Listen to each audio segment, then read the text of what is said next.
Hello नमस्कार, मी श्वेता परत एकदा तुम्हा सगळ्यांचे माझ्या एक नवीन व्हिडिओमध्ये मनापासून स्वागत करते. तर सुरुवात झाली आहे ती म्हणजे बेसनपासून. आणि मस्त असे जे तुम्हाला दिसत आहे ना धोप्याचे पानं, आम्ही धोप्याचे पानं म्हणतो आणि बरेच जण त्याला अळूचे पानं पण म्हणतात.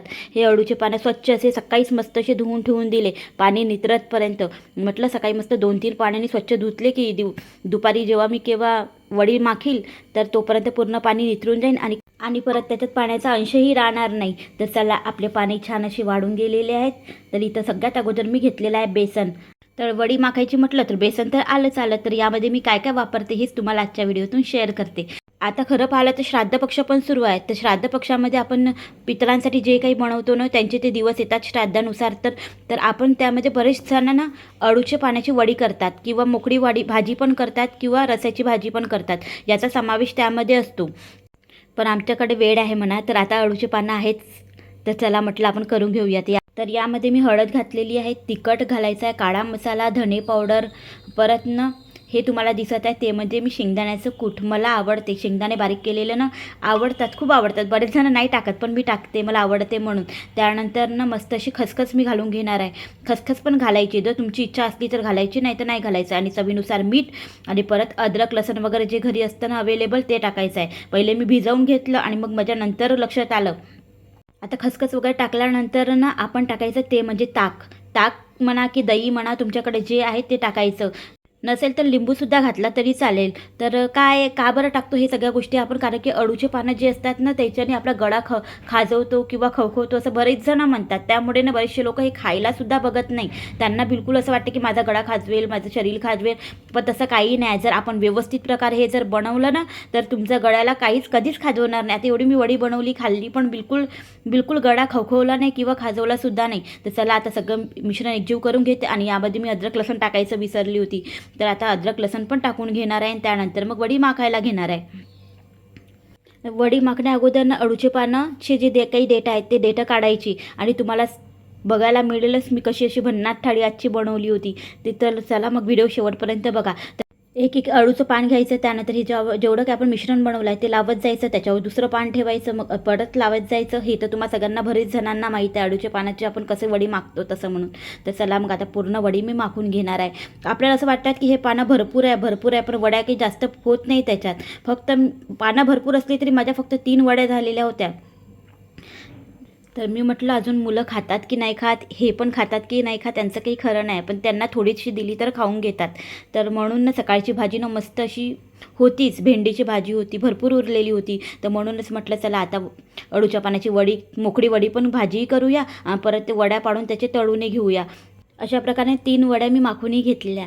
तर आता मी वाफवणार कशी आहे, तर ते म्हणजे मी कुकरचे जे डबे असतात ना ते डबे मी घेणार आहे. आणि त्या डब्याला छान असं ऑइल लावून घेईन खालून वगैरे. आणि जर तुम्हाला वाटलं तर तुम्ही अळूच्या पानाला पण थोडं ऑइल लावू शकता, जर तुम्हाला वाटत असेल की चिपकेल बा म्हणून. पण तसं काही चिपकत वगैरे नाही, फक्त मी याला तेल लावून घेतलेलं आहे. त्यानंतर कुकरमध्ये पाणी घालील, एक रिंग घालील, त्यानंतर हे 2 डबे मी ठेवून देणार आहे. पण माझ्याकडे बेसन उरलेलं होतं, तर म्हटलं चला बेसनचा पण थोडाफार आपण वेगळा उपयोग करूया. म्हणून मी काय केलं ना, पहिले डब्या मी एका साईडला वड्या ठेवून देते म्हटलं डब्यामध्ये, आणि जागा खाली ठेवलेली आहे. तर का बरं ते तुम्हाला सांगते. तर आता बेसन तर उरलंच होतं, तर मी आता इथे ताट परत ठेवलेलं आहे. त्यानंतर मग आपल्याकडे ना सकाळच्या माझ्याकडे 2-3 पोळ्या होत्या, त्याच्यातल्या फक्त 2च पोळ्या मी यूज करणार आहे. तर याला मी आता हे जे काही बेसन आहे ते बेसन सगळं लावून घेईन छान असं मस्त. आणि खरंच हे पण एक नंबरला वाटते. जर तुम्ही याला तळून खाल ना तर खूप टेस्टी वाटते. मी पहिल्यांदाच हे बनवलेलं होतं. तर आता याला पूर्ण बेसन मी लावून घेतलं आणि त्याला मस्त असं रोल करून मग याला वाफून घेणार आहे. मला वाटलं की पहिल्यांदा की हे बसेल की नाही बसेल डब्यात, म्हणून ना पहिली पोळी मी अशी फोल्ड करून ठेवली. त्याच्यानंतर परत दुसरी पोळी घेतली आहे, त्या पोळीला पण मी तसंच मस्त असं हे बेसनाचं जे मिश्रण आहे ते लावून घेणार आहे आणि रोल करून मग त्याला सरळ असं ठेवणार आहे. आणि यालासुद्धा अळूच्या वडीसोबतच वाफवून घेणार आहे. तर आपल्या अळूच्या वड्या पण तयार आहेत माखून. त्यानंतर पोळीसुद्धा 2ही पोळ्या मस्त अशा माखून घेतल्या. आणि याला आता मी ते लावणार आहे ते म्हणजे की कुकरमध्ये पाणी घालून घ्यायचं आणि त्यामध्ये रिंग ठेवायची. रिंग ठेवल्यानंतर हे 2ही डबे मी ठेवून घेणार आहे एकावर एक. चांगल्या 6-7 शिट्या होतपर्यंत होऊ देणार आहे.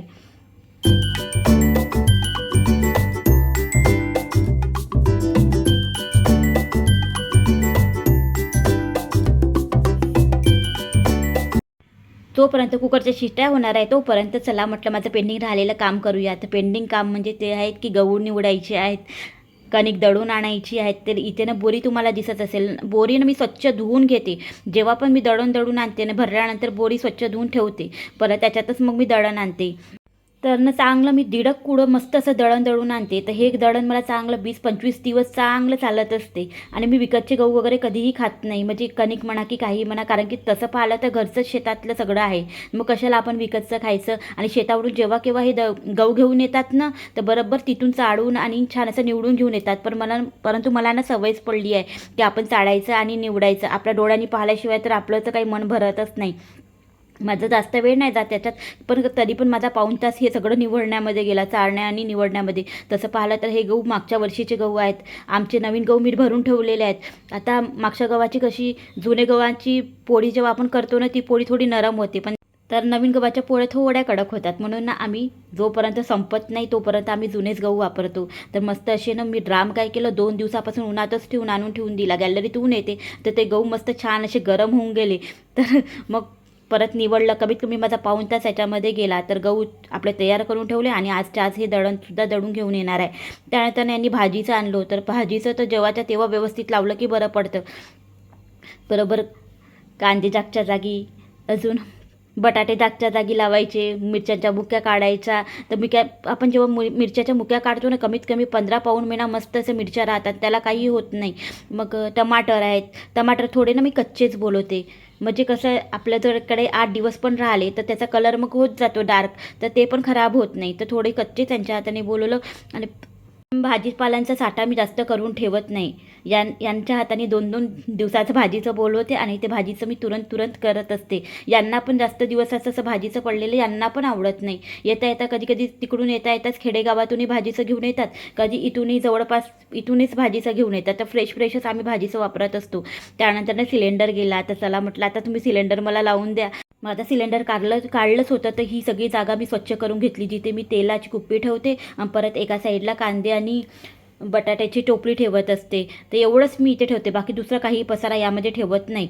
तर ते छान असं स्वच्छ पुसून वगैरे घेतलं, झाडून घेतलं. त्यानंतर आपले यांना सिलेंडर लावून मागितला. तर चला आता राहिलेलं काम आहे ते म्हणजे की अळूची पानाची वडी करायची आहे. तर इकडे मी कढी पण फोडणी घालून घेतली. आता इथे बनवणार आहे अळूच्या पानाची मोकळी वडी. तर मी कशी बनवते ते तुम्हाला सांगते. तर इथे तेल घालून घेतलेलं आहे. तेल घालून घेतल्यानंतर कांदे आणि टमाटर मस्त अशी चिरून ठेवलेले आहेत. तुम्ही म्हणाल ताकही टाकलं, परत तर टमाटरही टाकत आहे, कारण की टाकावंच लागतं, नाहीतर गडा हा खाऊ होतो. मी पहिलेच तुम्हाला सांगितलेलं आहे. तर तेल घातलं, त्यामध्ये जिरं मोहरी घालून घेतली. मस्त असे कांदे भरपूर घालायचे. जेव्हा आपण मोकळी भाजी बनवतो तेव्हा कांद्याशी भरपूर घातल्यानंतर त्यामध्ये टमाटर पण मग थोड्या वेळ कांदे होऊ द्यायचे लालसर. आणि तुम्हाला वाटतं तर तुम्ही याच्यात पण अद्रक लसूण घालू शकता, पण मी यामध्ये नाही घातलेलं आहे, त्याच्यातच मी घातलं होतं ना म्हणून. आणि बस टमाटर घालून घेतलं आणि चांगलं जोपर्यंत आपले कांदे आणि टमाटर छान असे चटणीसारखे होत नाही किंवा कांद्याचा ब्राऊन कलर येत नाही तोपर्यंत मस्त असे होऊ द्यायचे. आणि आपली अळूच्या पानाची वडी पण वाफवून झालेली आहे आणि मस्त अशी थंडी पण झाली आहे संध्याकाळ होतपर्यंत. तर आणि पोळ्या ज्या वाफवलेल्या आहेत रोल करून त्यासुद्धा थंड झालेल्या आहेत. आता मी जास्त याची वडी नाही करणार आहे, 1.5 याची वडी करीन, एकच याची वडी केली, 1-1.5 याची वडी करीन आणि 1-1.5 ठेवून देणार आहे तळायसाठी वगैरे. तळून खायला खूप टेस्टी वाटते ना, 2-3 दिवस तर आपण तळून आरामात खाऊ शकतो. त्यानंतर असे आपल्याला हाताच्या साह्याने मॅश करून बारीक करून घ्यायचं आहे. आरामात मॅश होतं हे, याला काही असं काही लागत नाही. तर आता याची मी वड्या पाडून घेणार आहे. वड्या याच्यासाठी पाडून घेणार आहे की ते म्हणजे आता तळीन बा म्हटलं. फक्त ना आपण जे काही आपण वडी माखून ठेवलेली आहे ती मस्त अशी थंडी झाली पाहिजे. थंड झाल्यानंतर त्याच्या छान अशा वड्या पडतात. तर हे तर वड्या करूनच घेणार आहे, परंतु आपण पोळींचं पण ते वाफवून घेतलेलं आहे, तर त्याचेही मस्त असे काप करून घेणार आहे आणि त्यालाही मस्त असं तळून घेणार आहे. आता दाखवील तुम्हाला मी तळल्यानंतर कशी तळलीन बा म्हणून. आणि बघू शकता मस्त अशी यालासुद्धा छान लेअर आलेले होते, कापत होती तर. आणि कापतानाही छान इझिली कापल्या गेलं. तर तेव्हा जेव्हा माखली होती पोळी तेव्हा ना थोडी नरम होती, पण जेव्हा वाफवली ना त्याच्यानंतर छान असा कडकपणा आणि टाईटनेसपणा त्याला आलेला होता. तर बस आपले कांदे पण छान असे इकडे होऊन गेलेले आहेत, तेलामध्ये छान असं तेल वरती येतपर्यंत छान झालेले आहेत कांदे. तर त्यामध्ये तिखट, मीठ, हळद घालून घ्यायचं आणि त्याच्यानंतर मग ही जी वडी आपण बारीक करून ठेवलेली आहे भुरका करून ते घालून घ्यायचं. परत यामध्ये ना काळा मसाला, धणे पावडर पण मी घालून घेणार आहे. तुम्हाला वाटलं तर तुम्ही सोबत मिरचीचे काप पण घालू शकता, पण मिरची वगैरे नाही घातली, तिखटच यूज करणार आहे आज.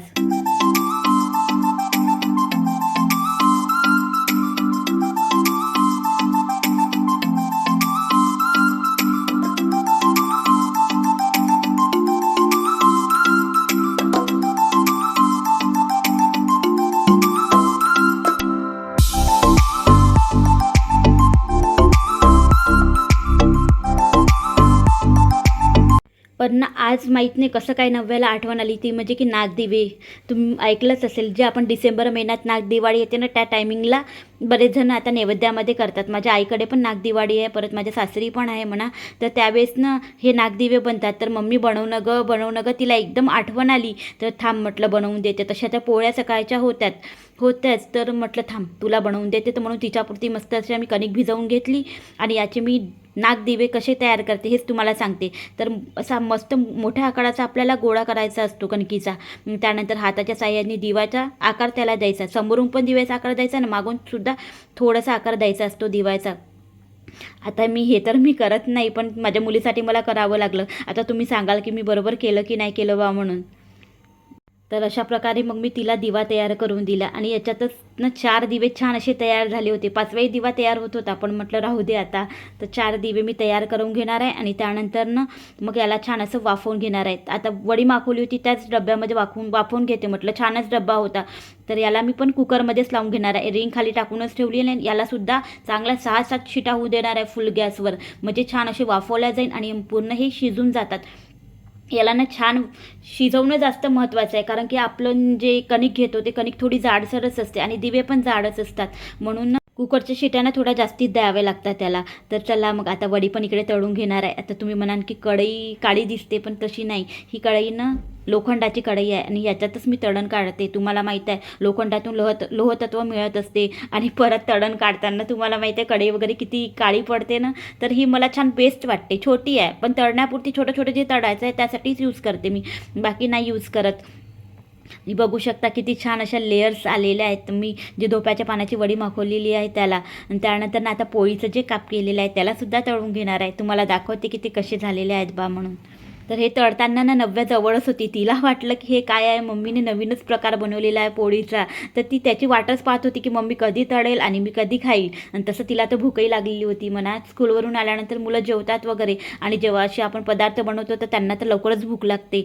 तर म्हटलं थांब. आणि मेन म्हणजे तिचे नागदिवे पण मस्त होत आहेत. तिने जी फरमाईश केलेली होती ती. तर बस आपले वडी पण तळून झालेली आहेत. परत ना जे मी पोळीचे काप केले होते त्याचे सुद्धा छान असं तळून झालेले आहेत आणि खरंच इतके छान क्रिस्पी झाल्या होत्या. वड्या तर क्रिस्पी झाल्याच झाल्या, पण हे पोळीचे कापसुद्धा छान झालेले आहेत आणि मस्त असे लेयर्स आलेले आहेत. जसं भाकरवड्या लागतात ना तसंच हे पण मस्त असं वाटत होतं. तर इकडे वडी तयार होतच होती, तर तिकडे अशी छान मस्त अशा कुकरच्या शिट्या बराबर झाल्या आणि बराबर झाल्यानंतर पोरींना तर माझ्या वेट होतच नव्हतं. तर थांब म्हटलं आणि गरम गरम काढल्यानंतरच नागदिवे खायला छान वाटतात. आपण यामध्ये तूप पण घालू शकतो आणि वाफं भरलेच नागदिवे छान वाटतात. थंड झाल्यावर तेवढे छान नाही वाटत. तर थांब म्हटलं तुला वाढून देते भरकन. तर आपले इथे 4 नागदिवे तयार आहेत.